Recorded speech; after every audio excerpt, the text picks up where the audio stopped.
Mi'kmaq have inherent rights under the Peace and Friendship Treaties signed in the 1700s, codified in the Constitution under Section 35 and reaffirmed by the Supreme Court. Mi'kmaq have a right to harvest fish for food, social and ceremonial purposes, and a right to fish for a moderate livelihood.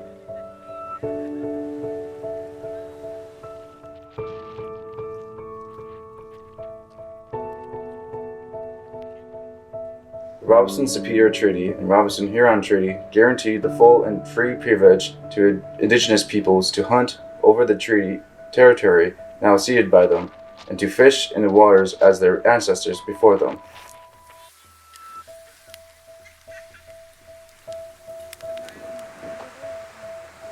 It was sparked by the proposed expansion of a golf course and housing development on a Mohawk burial ground.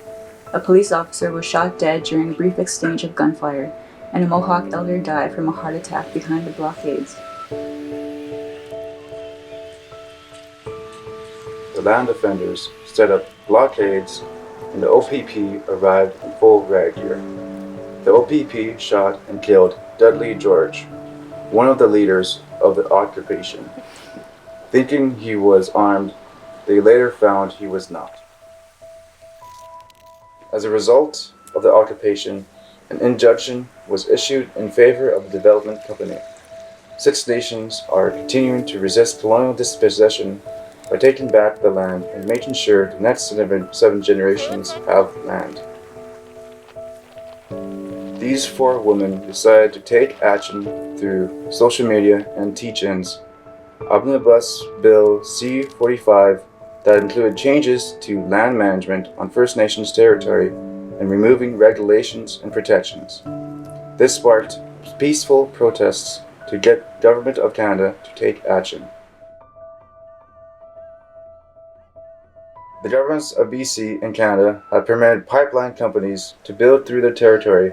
The proposed pipelines are a threat to the watersheds as well as plants, animals, and communities that depend on them. The Wet'suwet'en leaders took a stand.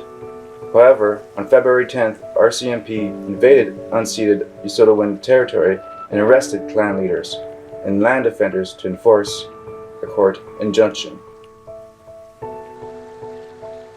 The community evacuated due to oily substance was found in the water reservoir, forcing a plant shutdown that left community members without running water.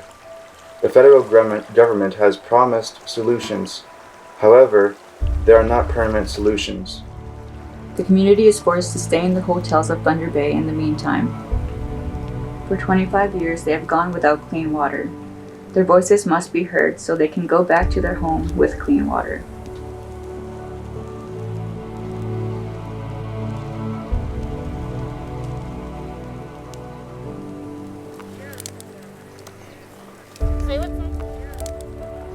Treaty rights and Indigenous rights are recognized and affirmed by Section 35 of the Constitution Act 1982.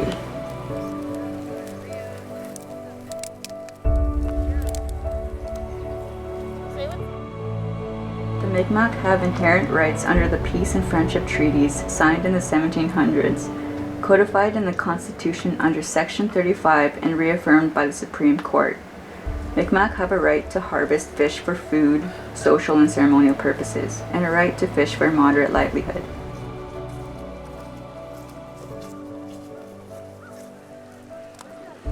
The sustainability of the right to fish will allow for the members to earn a moderate livelihood and the right to govern their fisheries.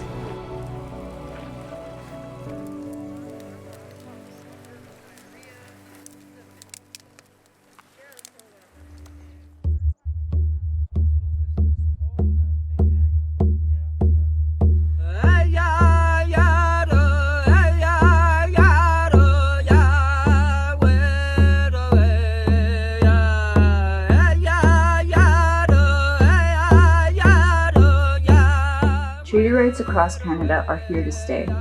Move from words to action about working with Indigenous nations to affirm and enact treaty rights so that they do not have to continue to fight. It is time for Canadians on all sides to recognize, support, and uphold their side of the treaties.